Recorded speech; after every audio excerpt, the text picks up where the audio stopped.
Do aliens exist, and are they among us? Are weird creatures lurking in the darkness? Do evil entities hide in the shadows of your bedroom while you sleep? Join us as we explore all this and more on the Warped Reality Podcast. What's going on, all you crazy ghost enthusiasts out there? It's your boy, Ghost Joe. Welcome to episode 17 of the Warped Reality Podcast. We are off and running, guys. I'm so happy to be back doing my shows. I hope everybody is enjoying the content I'm putting out, and I'll be putting out way more content, as well as, what I've been putting out. As well as I am recruiting for a little Warped Reality Podcast family. I already have a few people set up. Some you may know, some you may not know. And I'm just excited to keep it going, guys. What I am looking for is someone that writes short horror stories or creepy stories. Anywhere, if you're going to talk them out, anywhere between 3 to 5 minutes long. If you write them and you don't want to narrate them, you don't have a microphone or whatever, you can write them and I'll find somebody to narrate them, or I'll do it myself. But yeah, so if you're interested in doing that, if you like to write some short stories, hey, I can't pay you because I'm not making any money off of this thing anyway. But I will pay you in gratitude. How about that?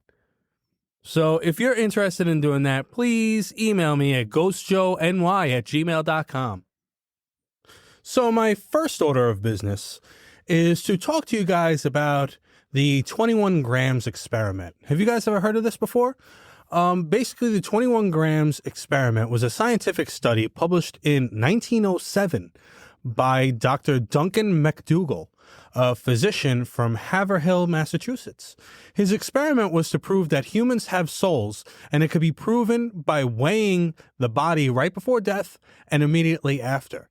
By the way, he also wanted to prove that animals did not have souls, which I think is kind of crazy. But hey, so he tested 6 subjects, human subjects, basically throwing out the fact that 5 of them did not lose any weight at the time of death. One person did. They lost, you guessed it, 21 grams. Many scientists feel that his whole experiment was flawed due to the small amount of people tested, and that only 1 in 6 somewhat proved his theory. He also tested 15 dogs to see if they had souls. Now, the thing with that is he could not find any healthy deceased dogs, I guess you could say. So instead of not doing it, it's said that he poisoned 15 dogs to kill them just for his experiment, which did not come to fruition either. So yeah, you know what? You can go screw yourself, dog killer. So the next piece of news that I have for you guys is that scientists recently discovered strange alien holes on the ocean floor, and they are baffled as to what could have made them. Explorers have discovered a series of mysterious, perfectly aligned holes punched into the sea floor roughly 1.6 miles beneath the ocean surface. The strange holes were spotted by the crew of the National Oceanic and Atmospheric Administration's Okeanos Explorer vessel. That is a mouthful. As they investigated the Mid-Atlantic Ridge, which is mainly an unexplored region that has the world's largest mountain range. These holes have been previously reported from the region, but their origins remain a mystery. While they look almost human-made, the little piles of sediment around the holes make them seem like they were excavated by something. There are many theories that extraterrestrials have actually been on Earth longer than we have, and that they have hidden bases and their spaceships are on the ocean floor. Another crazy fact is that only 20% of the ocean has been explored and mapped. So it's definitely a possibility that there are millions of creatures down there that we have never seen before. Pretty wild, right? I thought so. So now on to I Read It on Reddit. This one is entitled Aliens in My House. All right. So this story is going to be two encounters, as I feel they were probably related. It's about aliens, I think, but like many things that happen to me, I have really no idea. Newfoundland is an alien hotspot if the stories I hear are any indication. Almost everyone I know has some story about when they lost huge chunks of time and that were missing, usually for about a day, but it can go as high as a week. I've never heard of any violent encounters, but a lot of I was frozen and couldn't move for a bit due to a light from the sky ones. It's a pretty good assumption that if aliens do exist, they stalk my family. My dad has stories about being frozen on beaches, being watched in his sleep, and a weird story about the stars changing configurations. My mom has stories about meeting aliens, and she has a few encounters or accounts of what they look like. I might tell those stories one day, but I really feel like this is a good introduction to the types of encounters my family has had. It all started when I was about 13. There's nothing overly remarkable about me other than being in a military family, and I was more precocious than most. At the time, I was living in my dad's hometown, maybe a solid kilometer up a hill. My house was a raised bungalow, meaning that all of the first floor windows were about 10 feet off the ground. My window faced the front yard and was probably the only one that didn't have some kind of bush in front of it. Basically, I had a good solid view of my outside. One night, I remember being woken up fairly abruptly around 1 a.m. Not unusual for a 13-year-old, so I thought, go get a drink, probably pee, and go back to bed. Except when I tried to... I'm sorry, I read that weird, and it sounded like he said, he was going to drink some pee. So I'm going to reread that one.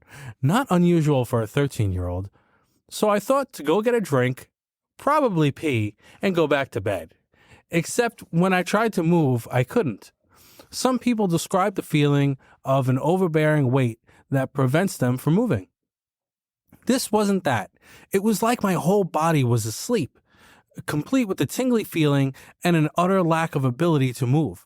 I wasn't sleeping in a weird position, and aside from having maybe an extra blanket on the bed, I couldn't figure out a reason why this was happening. The only thing I could move was my head, as my neck felt asleep, but not enough to completely prevent movement like the rest of my body. So I flopped my head to one side, and that's when I saw it.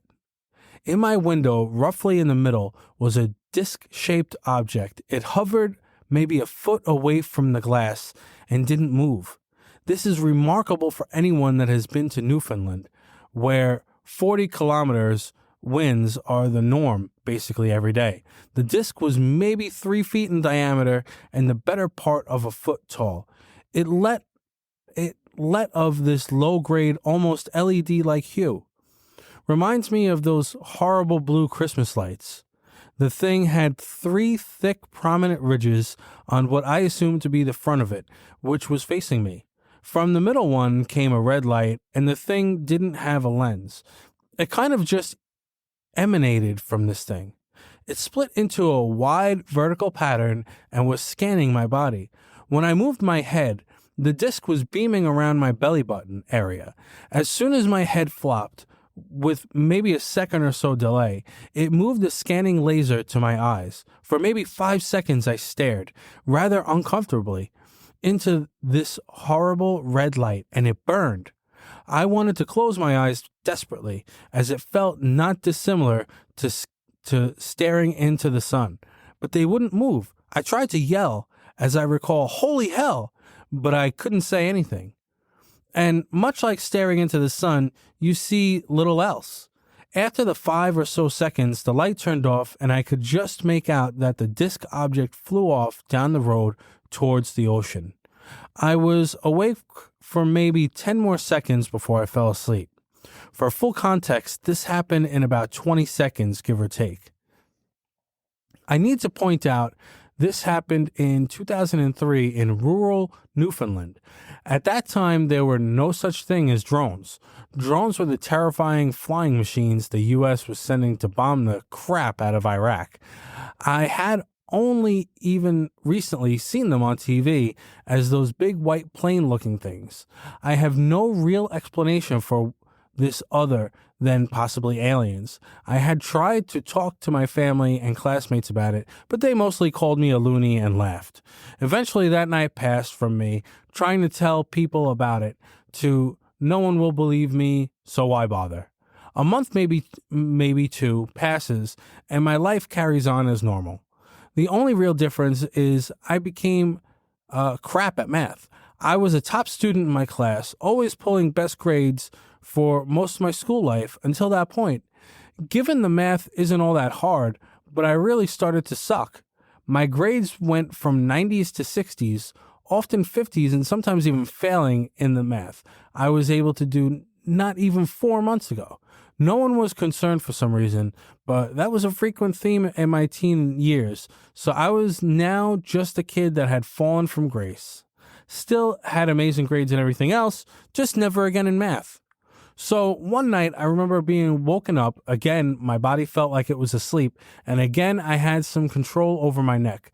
But I remember this like I remember a dream. But way too many details for it to be normal. But I'll get to that. The first thing that hits me is the blinding white light. It was coming from outside my window, brighter than stadium lights, and coming from who knows where, but I knew it was close to my house.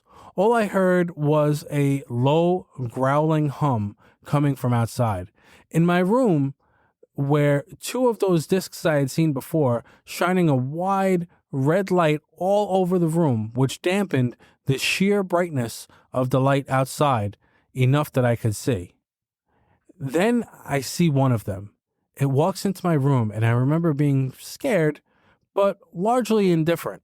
It was easily over 12 feet tall and was uncomfortably skinny. Its arms and legs were way too long for the tiny torso it had. About the size of maybe a child, they were multi-joined in at least 7 places that allowed it to fold up its arms and legs enough that it could fit in my room. I have no doubt that if it were to fully extend all of its joints, the thing could easily top 20 feet. It had hands which had too many joints on the fingers, way too many fingers and no thumbs. They were in half circle around its pretty round palm and generally unsettling now that I think about it. It had a head, a huge head, but it lacked any real eyes except for maybe tiny pinpoints where a massive socket would otherwise be. It had no nose, no hair, no real chin, and 2 holes where our cheeks would be. I'm guessing that might be a mouth, but hell if I know. The head was thin, because of course it was thin, and resembled somewhat an oblong pancake. I could go for some pancakes. Anyway, the whole thing had white skin with a gray undertone of what I assume to be such given the lighting in the room. The creature held out its hand, and instinctively I held it. It walked me out of my room and was leading me to my living room. When I get into my hall, I see all the doors of my house are open, and there are dozens of these things sort of mulling about. I remember one looking in our linen closet, one walking into our basement, and another unscrewing a light bulb. All over the house were these discs that gave everything that faint red tint, and the huge stadium lights from outside making it look like broad daylight, but with a slight red tint. In the dining room was my mother, also stark naked, kind of just standing there as 2 of the creatures were in my kitchen doing something. Lying on the couch in my living room was my dad, again naked, with 3 of the creatures looming over him with a bunch of weird tools in their hands. I can assume doing some kind of procedure. I remember asking, "Where's my sister?" to which I got the reply, "Outside," from the creature holding my hand. I am still unsure if I heard this from inside my head or if the creature said something out of its uncomfortable holes, but I accepted that as good enough as an answer. As I walked by my dad, I could see the creatures were fiddling with my dad's junk, poking and prodding it. I remember being concerned as I knew my dad just had his vasectomy. Well, you know. But I again just got the feeling that it would be fine. The creature I was with placed me in the corner of the room, facing the wall, and I sat down cross-legged without much issue. The creature then left, and I was there for about a minute or so. All I can remember from that time is a few details. Above me was one of the discs shining its broad red light, but I had the faint blue as well, giving my vision an odd hue. The only other distinguishing feature I remember is the silence, the piercing and utter silence, only broken my soft growling hum coming from outside. I remember then waking up, back in my bed, no worse for wear. All I think is, damn, that was a realistic dream, and went about my day. The only difference is I had, and still have, a small lump on the back of my neck the size of a split pea. It comes and goes. Sometimes I feel it and sometimes I don't. And a few times I've squeezed it and some dry powdery substance came out. I just assumed it was weird pus, but if it ever happens again, I might try to get it looked at. A few years go by and me and my dad were chatting and we got on the topic of aliens. Just like, everybody kind of does, I guess, right? One of his personal favorites. I tell my dad about the multi-joined creature thing, and before I can get to the point where I reach the living room, he says, "I had a dream like that. A bunch of skinny white men with hoods were cutting my junk. Red hue over everything. I remember seeing them sit you in a corner, and you just sort of stayed there for a bit. Crazy dreams, huh?" I asked if it seemed real to him, and he said, "Well, yeah. I had those kind of dreams since I was a kid. The white guys in hoods never do anything interesting. This was the only time. Our brains are weird, aren't they?" I've brought it up a few times since, but I do not get a whole lot more than what is above. My sister has somewhat of a similar story, but she remembers like 3 seconds of it. I have about maybe 2 minutes. The best guess I have is aliens, and this is far from the only time I encountered these creatures, but I'll save that story for another day. All right, and now we're going to check in with our new friends, Chris Whitehouse and the Whitehouse Investigation team, with an awesome experience that they had. Quite frightening if you ask me, but hey, I've never been on a proper ghost investigation before. I mean, myself and my buddy Steve had went to Long Beach, California once, and we did like this little ghost tour with Queen Mary on the Queen Mary ship, which was quite awesome. But there's always like a lot of people on those tours, and you could really never catch anything. So it was kind of but it was cool to see that thing going on. Anyways, I digress. Here's an awesome clip from our new friends, Chris Whitehouse and the Whitehouse Investigation team. Check it out. Hello, it's Chris from Whitehouse Investigations. I recorded some audio with my sister while we were out investigating, and hopefully the microphone didn't get affected by the wind too much. Here's what Becky had to say on another encounter we had in a graveyard.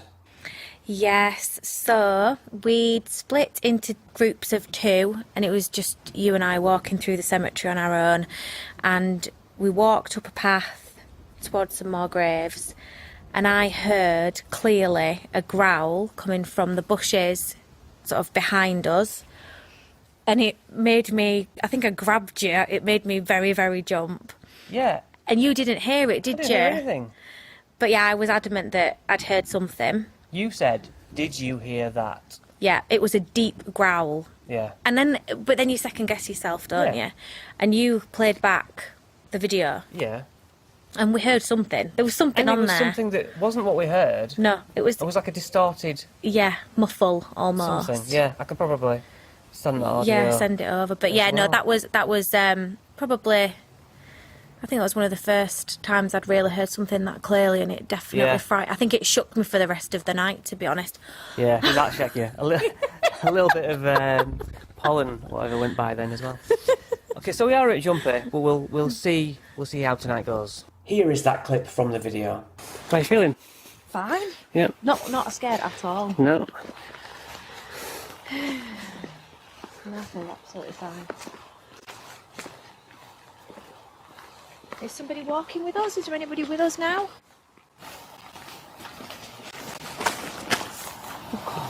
What? Growl, full on growl. You must have heard that, Chris.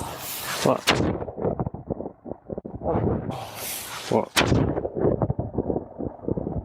I heard a bird in a tree. No, it was. I did not hear that, sis. Like literally from over there. It sounded like there was a tiger. That's what it sounded like. Okay. I can't believe you didn't hear that. I have Yeah, I'm recording. Demon. Fuck off. Whoa. So that was a quick clip from our friends Chris Whitehouse and the Whitehouse Investigation Group. Thank you guys so much for contributing that. I have more on the way, guys. So if you like that, you're definitely going to like everything else this group does. Please check out all of their social media, their YouTube. I'll link it in the show notes, and everything else these guys do. They're awesome, very down to earth, very professional, and they don't scare easy. That's for sure. So please check out all of their stuff. Great people. I'm so happy to have met them and to be working with them. But I actually have a little story about something with a cemetery as well. So in where I grew up, which was Staten Island, New York, represent Staten Island. Let me say that again because us Staten Islanders say it a little differently. It's a very historical island. Okay, parts of the Revolutionary War was fought there, in the conference house, which I will get into another day because I've had some crazy experiences there as well. Part of the Declaration of Independence was signed there. I mean, very, very historical place.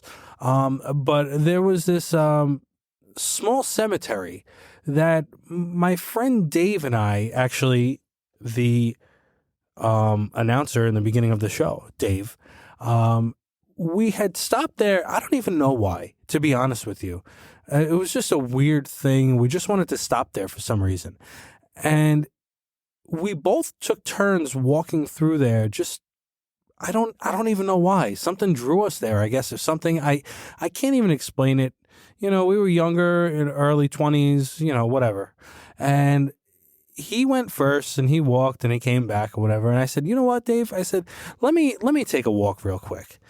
So I'm walking through, you know, just basically around in a circle, but he was still waiting in the car. I know he wasn't anywhere near me because I looked around behind me, back and forth, and there was nobody with me.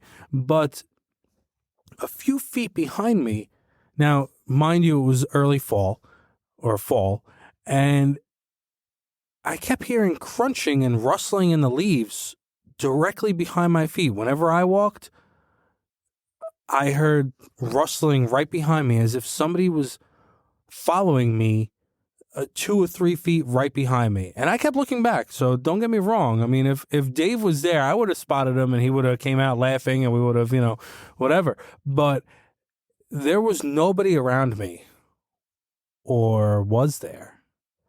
You know, and it was, even though it was a small experience and a very quick experience, it stuck with me for, I mean, up until now, I guess. And now I'm immortalizing it on audio. So now it will live forever. But I'm sure a lot of other people have had similar experiences like that. You know, there's a lot of dead people in cemeteries, you know? So I'm sure if there's going to be ghosts. They're going to be in cemeteries. And by the way, that experience that I had was in broad daylight. So I thought that was pretty interesting. And it was really one of the first experiences that I had that was actually in the broad daylight like that, where I'm like, oh crap, I guess they could get to you in the daytime too, you know? So, yeah, guys, again, thank you so much, Chris and your team. And please check out all of their social medias. They're awesome. Thanks again. All right, now on to another segment of mine called Haunted eBay. So let's go. Oh, by the way, just so you guys know, April's Creepy Corner should be coming back pretty soon, hopefully. Isn't that right, April? Anyway, you know, I'm definitely looking forward to that. I love her content. She's awesome. She always, you know, gives it a little bit of a spin on it. And yeah, I'm looking forward to that coming back. So please stay tuned for April's Creepy Corner in the next episodes. Anyway, let's get on with some Haunted eBay. Right now I have a real haunted mask, active, black possessed, creepy, scary, spooky spirit. And it kind of looks like the mask from the movie The Mask. Not the Rocky Dennis thing, the Jim Carrey movie. And it goes for $775. Yeah. So that's something. And the shipping is $25 as well. So it's a little expensive for a haunted mask, but hey, here is the description. My name is Benjamin, and I am the owner of a haunted doll museum. I collect and own haunted dolls from all around the world. Welcome to my shop. Take a look at this haunted mask and the other dolls we have for sale. I purchase and rehome haunted dolls and items from all over the world. The paranormal has been part of our lives forever. We are glad you are on our page as we have amazing items at decent prices, $775 plus $25 shipping and handling. We often visit various haunted, spooky, and abandoned places. This mask has a strong male spirit attached to it. New and odd things started happening immediately after this mask was brought into our home. The mask was purchased from another individual who does investigations. He said that electronics in his house would go crazy with the mask around. Well, the same exact thing happened with us. Yes, it was scary, but very interesting. The man will communicate with spirit board and spirit box, as well as various noises. Per eBay, I must state that this is a tangible item for sale, and we are not responsible for any paranormal activity that may or may not occur. Thank you for looking. Check out my favorite haunted dolls caught on tape video. So yeah, so that's the haunted demon mask, I guess you would say.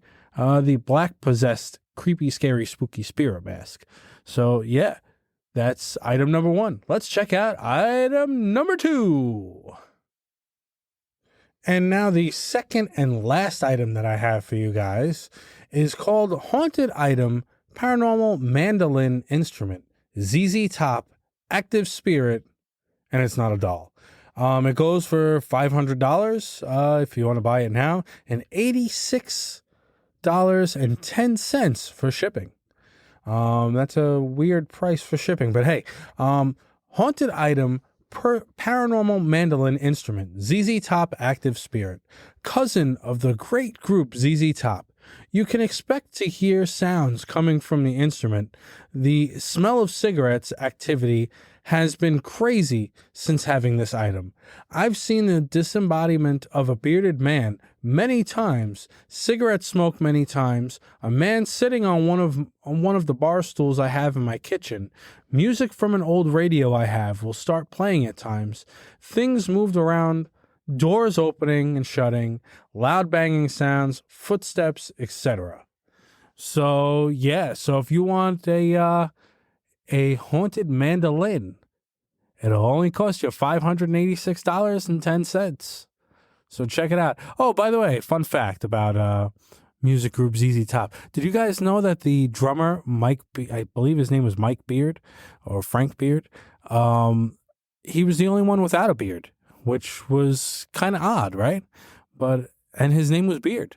So, hey, if you want this mandolin, go check it out on eBay. It's there.